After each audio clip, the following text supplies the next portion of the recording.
Hello guys, आपका अपने YouTube channel exam फ्रिजन में स्वागत है। दोस्तों आज आप लोगों के लिए बहुत ही बेहतरीन वीडियो लेकर आया हूं। दोस्तों मैं आज आपको इस वीडियो में आरआरबी के जो प्रीवियस ईयर के क्वेश्चन है, वो भी कौन से टॉपिक से, लेंस और दर्पण के टॉपिक से, उन सारे क्वेश्चन को मैं आज कवर करने वाला हूँ। दोस्तों तो वीडियो को बिल्कुल ध्यानपूर्वक देखिए और क्वेश्चन को भी सॉल्व करिए। यहाँ से अगर आप इन क्वेश्चन को देखते हो तो आपको जो लेंस और दर्पण का कॉन्सेप्ट है, यहाँ से बनने वाले क्वेश्चन का पूरा आइडिया हो जाएगा। और ये जो सारे क्वेश्चन है दोस्तों, यह क्वेश्चन आपकी प्रीवियस ईयर से आए हुए क्वेश्चन ही है यहाँ पे। तो चलिए बिना देर किए हुए वीडियो को स्टार्ट करते हैं दोस्तों, एंड क्वेश्चन को देखते हैं। पहला क्वेश्चन है दोस्तों, उत्तल लेंस की फोकस दूरी क्या होती है? जी बिल्कुल सही जवाब आपने दिया है। उत्तल लेंस की फोकस दूरी क्या होती है? धनात्मक होती है उत्तल लेंस की फोकस दूरी। ओके, अगला क्वेश्चन है, और यहाँ पे जो पीडीएफ है ना दोस्तों, ये पीडीएफ में समाधान तो हमने लिख ही दिया है। इसके अलावा यह पीडीएफ आपको हमारे टेलीग्राम चैनल पर मिल जाएगा, आप वहाँ पे जाके इसको डाउनलोड कर लीजिएगा। ओके चलिए आगे चलते हैं। अगला क्वेश्चन है आपका दोस्तों, अवतल दर्पण की फोकस दूरी कैसी होती है? दोस्तों तो अवतल दर्पण की फोकस दूरी आपकी ऋणात्मक होती है अवतल दर्पण की, और उत्तल दर्पण की धनात्मक होती है। अगला क्वेश्चन है, वह कोण क्या कहलाता है जिसके तहत प्रकाश की किरणें दर्पण की सतह पर गिरती है? दोस्तों तो वह कोण क्या कहलाता है जिसके द्वारा प्रकाश की किरणें दर्पण पर गिरती हैं? जी बिल्कुल सही जवाब दोस्तों आपका आपतन कोण कहलाती है। क्या कहलाता है? आपतन कोण कहलाता है। ओके चलिए अगला क्वेश्चन है आपका दोस्तों, उत्तल लेंस द्वारा बनने हुए प्रतिबिंब का आकार कैसा होता है जब वस्तु फोकस और लेंस के बीच में रखा रहता है? दोस्तों उत्तल लेंस द्वारा बने हुए प्रतिबिंब का आकार क्या होता है जब वस्तु फोकस और लेंस के बीच में होता है? बिल्कुल सही जवाब आभासी और सीधा होता है। क्या होता है? आभासी और सीधा होता है। क्या होता है? आभासी और सीधा होता है जब वस्तु को फोकस और लेंस के बीच में रखा जाता है। किसमें? उत्तल दर्पण में। अगला क्वेश्चन है आपका दोस्तों, यहाँ पे दर्पण के लिए वक्रता त्रिज्या और फोकस दूरी यफ के बीच में संबंध क्या है? दोस्तों आर और यफ के बीच का संबंध क्या है? जी बिल्कुल सही जवाब दोस्तों आपका यहाँ पे हो जाएगा ऑप्शन नंबर ए आपका सही जवाब है। क्या होता है? एफ बराबर आर बटे 2 होता है ना, तो ऑप्शन नंबर ए आपका सही जवाब हो जाएगा। ओके चलिए अगला क्वेश्चन देखते हैं आपका यहाँ पे हम लोग। अगला क्वेश्चन है आपका, अवतल दर्पण की फोकस दूरी यदि -20 सेंटीमीटर है तो इसकी शक्ति क्या होगी? दोस्तों तो इसकी शक्ति क्या होगी? आपके ऑप्शन दोस्तों आपके सामने है, यहाँ पे देखिए। 5 डायोप्टर, -5 डायोप्टर, 0.05 डायोप्टर, या -0.05 डायोप्टर। जी बिल्कुल सही जवाब दोस्तों आपका सही जवाब हो जाएगा आपका यहाँ पे -5 डायोप्टर आपका सही जवाब हो जाएगा। यदि -20 सेंटीमीटर की फोकस दूरी है तो अवतल लेंस में की फोकस दूरी -20 सेंटीमीटर है, तो उसकी शक्ति -5 डायोप्टर हो जाएगी। अगला क्वेश्चन है आपका, यदि किसी उत्तल लेंस की फोकस दूरी 10 सेंटीमीटर है तो वस्तु को कहाँ रखना चाहिए ताकि प्रतिबिंब वास्तविक और समान आकार का हो? तो वस्तु को कहाँ पर रखना चाहिए कि जो वस्तु का प्रतिबिंब है वह समान क्या हो, वास्तविक और समान आकार का हो? आपके ऑप्शन है दोस्तों यहाँ पे 5 सेंटीमीटर, 10 सेंटीमीटर, 15 सेंटीमीटर, 20 सेंटीमीटर। तो अगर फोकस दूरी 10 सेंटीमीटर है तो वस्तु को कहाँ पर रखें? तो 10 सेंटीमीटर की दूरी पे ही वस्तु को अगर हम रखते हैं तो उसका प्रतिबिंब वास्तविक और समान आकार का बनता है। अगला क्वेश्चन है आपका, जब प्रकाश की किरणें एक अवतल दर्पण पर केंद्रित होती हैं तो वो किस बिंदु पर मिलती हैं? जब प्रकाश की किरणें एक अवतल दर्पण पर केंद्रित होती हैं तो किस बिंदु पर मिलती हैं? जी बिल्कुल सही जवाब दोस्तों आपने दिया है। क्या हो जाएगा? फोकस बिंदु पर मिलती हैं। कहाँ पर मिलती हैं? फोकस बिंदु पर मिलती हैं। ओके, फोकस बिंदु पर मिलती हैं।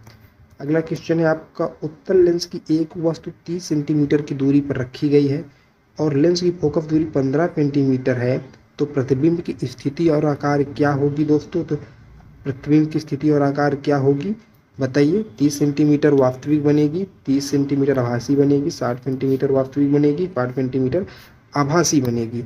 बताइए। देखिए दोस्तों, उत्तल लेंस की वस्तु की एक वस्तु 30 सेंटीमीटर पर रखा है और उसकी फोकस दूरी कितनी है? तो कितना है? 15 सेंटीमीटर। तो वस्तु कितने पे बनेगी? 60 पे बनेगी। कौन सा लेंस है? उत्तल लेंस है। तो क्या हो जाएगा? उत्तल लेंस है तो क्या हो जाएगा?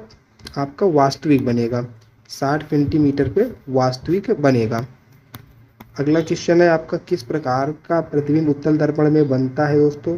तो किस प्रकार का प्रतिबिंब उत्तल दर्पण में बनता है बताइए? आपका बिल्कुल सही जवाब हो जाएगा, आभासी और सीधा बनता है। कौन सा बनता है? आभासी और सीधा बनता है। अगला क्वेश्चन है आपका, द्वितीयक अक्ष किसे कहते हैं दोस्तों? द्वितीयक अक्ष किसे कहते हैं? बिल्कुल सही जवाब दोस्तों, ऑप्शन नंबर बी, मेन अक्ष के समांतर धुरी को क्या बोलते हैं? द्वितीयक अक्ष बोलते हैं। अगला क्वेश्चन है आपका, अवतल लेंस द्वारा बने प्रतिबिंब का आकार क्या होता है दोस्तों? ये तो आपको पता ही होगा, अवतल लेंस द्वारा बने प्रतिबिंब का आकार आभासी तथा सीधा होता है। क्या होता है? आभासी और सीधा होता है। अगला क्वेश्चन है आपका, यदि वस्तु की छवि दर्पण के उल्टी और बड़ी दिखाई देती है तो दर्पण कौन सा दर्पण हो जाएगा दोस्तों? उत्तल, समतल, अवतल या फिर सिलेंडर दर्पण? तो कौन सा दर्पण होगा? जी बिल्कुल सही जवाब दोस्तों, अवतल दर्पण हो जाएगा। अगर वस्तु दर्पण से बड़ी है, वस्तु की दर्पण में उल्टी और बड़ी बनती है प्रतिबिंब, तो अवतल दर्पण होगा। क्या होगा? अगर दर्पण में प्रतिबिंब उल्टा और बड़ा बने तो अवतल दर्पण होता है। अगला क्वेश्चन है, यदि किसी उत्तल दर्पण की शक्ति प्लस 2.5 डायोप्टर है तो उसकी फोकस दूरी क्या होगी दोस्तों? उसकी फोकस दूरी क्या होगी? जी बिल्कुल सही जवाब दोस्तों, 4 मीटर होगी। कितनी होगी? 4 मीटर होगी। अब इसका सोल्यूशन आपको हमारे चैनल पर मिल जाएगा दोस्तों, आप जाके वहाँ पे जाके इसके सोल्यूशन को आप देख सकते हो। ओके, चलिए अगला क्वेश्चन है आपका यहाँ पे दोस्तों, एक समतल दर्पण द्वारा बनाई गई छवि का प्रकार क्या होगा दोस्तों? कैसा होगा एक समतल दर्पण द्वारा बनाया गया?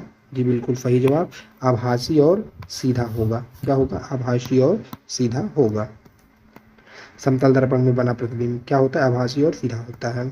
अगला क्वेश्चन है, उत्तल दर्पण की फोकस दूरी का चिन्ह क्या होता है दोस्तों? तो उत्तल दर्पण में फोकस दूरी का चिन्ह धनात्मक होता है। क्या होता है?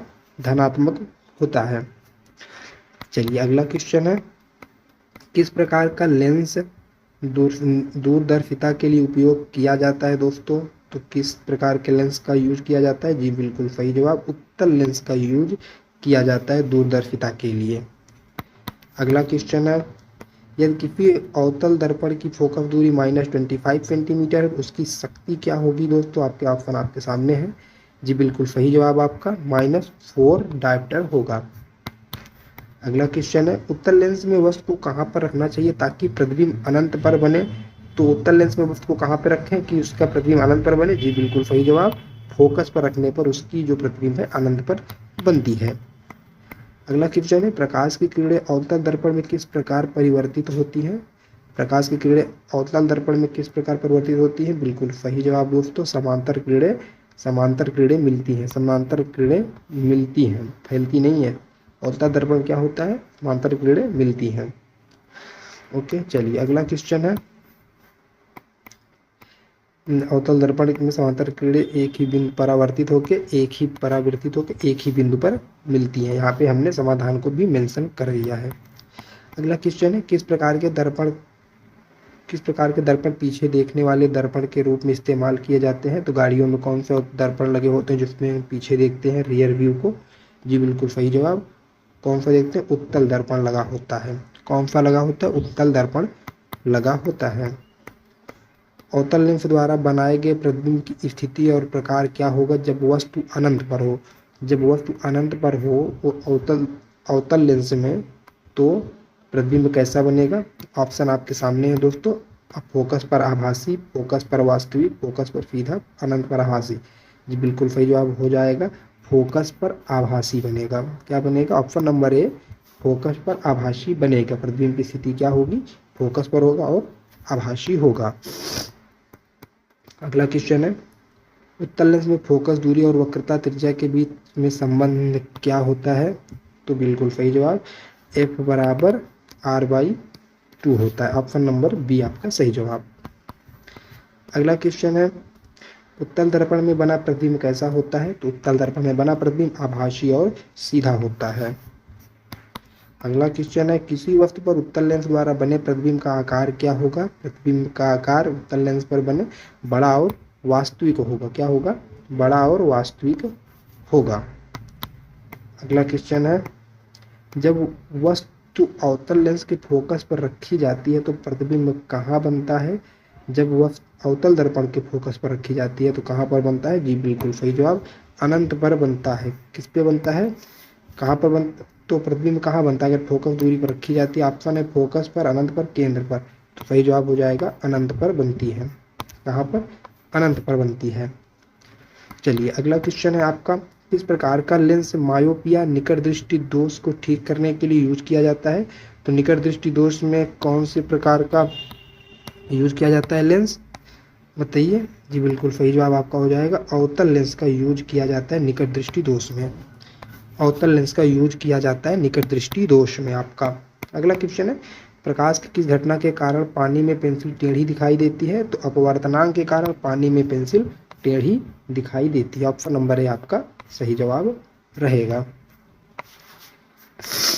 अगला क्वेश्चन है आपका, यदि उत्तल लेंस की फोकल लंबाई 10 सेंटीमीटर है तो वस्तु लेंस से 20 सेंटीमीटर दूर पर रखी है तो प्रतिबिंब की दूरी क्या होगी? अगर फोकल लेंथ, देखिए आपकी फोकल लेंथ 10 सेंटीमीटर है और वस्तु से लंबाई कितनी, दूरी कितनी है? 20 सेंटीमीटर है, तो प्रतिबिंब की दूरी क्या होगी? बताइए क्या होगी? आपके ऑप्शन है 15 centimetre, 20 centimetre, 10 centimetre, 30 centimetre.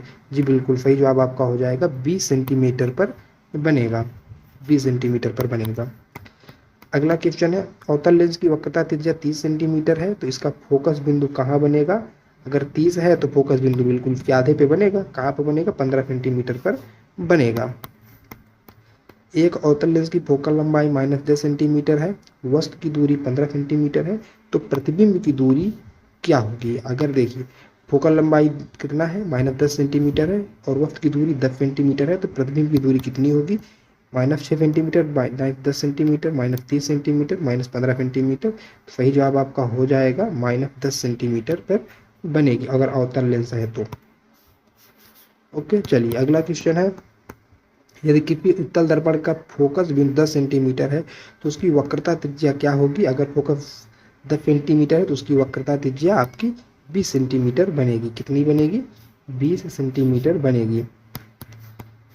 Okay चलिए अगला क्वेश्चन है आपका दोस्तों, यहाँ पे किसी वस्तु की दूरी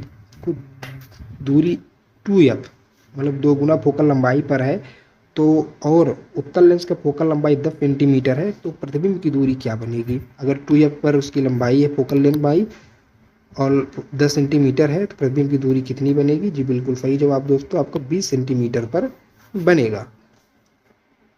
ओके अगला क्वेश्चन है, यदि उत्तल दर्पण में वस्तु की ऊंचाई 10 सेंटीमीटर है और प्रतिबिंब की ऊंचाई 1 सेंटीमीटर है तो प्रतिबिंब का आकार कितना बनेगा? तो प्रतिबिंब का आकार 4 गुना छोटा बनेगा। क्या बनेगा? 4 गुना छोटा बनेगा। वस्तु की लंबाई 4 सेंटीमीटर और प्रतिबिंब की लंबाई 1 सेंटीमीटर है तो प्रतिबिंब का आकार कैसा होगा? 4 गुना छोटा होगा। अगला क्वेश्चन है, किस प्रकार के लेंस का उपयोग आवर्धक कांच के रूप में किया जाता है? तो आवर्धक कांच के रूप में उत्तल लेंस का यूज किया जाता है। आवर्धक कांच में उत्तल लेंस का यूज किया जाता है। किसी अवतल दर्पण की वक्रता त्रिज्या 40 सेंटीमीटर है तो फोकस दूरी क्या होगी दोस्तों? तो फोकस दूरी इसकी आधी हो जाएगी। कितनी हो जाएगी? 20 सेंटीमीटर हो जाएगी। अवतल लेंस की फोकल लंबाई -15 सेंटीमीटर है और वस्तु की दूरी 30 सेंटीमीटर है तो प्रतिबिंब की दूरी क्या बनेगी? प्रतिबिंब की दूरी -10 सेंटीमीटर बनेगी। बिल्कुल सही जवाब। अगला क्वेश्चन है, प्रकाश की किस घटना के कारण इंद्रधनुष बनता है? बिल्कुल सही जवाब, अपवर्तन के कारण क्या बनता है? इंद्रधनुष बनता है प्रकाश के। उत्तल दर्पण द्वारा बनाए गए प्रतिबिंब की प्रकृति कैसी होती है? प्रतिबिंब की प्रकृति आभासी एवं सीधा होता है। क्या होता है? आभासी और सीधा होता है। अगला क्वेश्चन है, अवतल लेंस द्वारा बनाए गए प्रतिबिंब की विशेषता क्या होती है? अवतल लेंस द्वारा बनाए गए प्रतिबिंब की लेंस आभासी व सीधा होता है। अगला क्वेश्चन है, किसी वस्तु की ऊंचाई 5 सेंटीमीटर है और उत्तल लेंस द्वारा बनाए गए प्रतिबिंब की ऊंचाई 10 सेंटीमीटर है तो आवर्धन क्षमता कितनी होगी? आवर्धन क्षमता 10 होगी। कितनी होगी? 10 होगी। ओके अगर वस्तु की ऊंचाई 5 सेंटीमीटर है और प्रतिबिंब की ऊंचाई 10 है तो आवर्धन क्षमता कितना हो जाएगा? 2 हो जाएगा। ओके चलिए अगला क्वेश्चन है, किस प्रकार के लेंस का उपयोग दूरबीन में किया जाता है? जी आपको बिल्कुल सही जवाब, उत्तल लेंस का यूज दूरबीन में किया जाता है। यदि किसी दर्पण का वक्रता त्रिज्या 24 सेंटीमीटर है तो उसकी फोकस दूरी क्या होगी? बिल्कुल सही जवाब दोस्तों, 12 सेंटीमीटर उसकी फोकस दूरी हो जाएगी। तो दोस्तों इस वीडियो में इतना ही। हमने यहाँ पर लगभग 43 क्वेश्चन को देखा दोस्तों। जो ये क्वेश्चन सारे हैं, कुछ क्वेश्चन रिपीट हुए हैं, लेकिन ये क्वेश्चन आपके प्रीवियस ईयर के एग्जाम में आए हुए क्वेश्चन हैं आपके लेंस और दर्पण के टॉपिक से। तो आई होप आपने वीडियो को पूरा देखा होगा और क्वेश्चन को सही सही सॉल्व किया होगा। तो हम लोग मिलते हैं अगले वीडियो में, तब तक के लिए दोस्तों बाय बाय।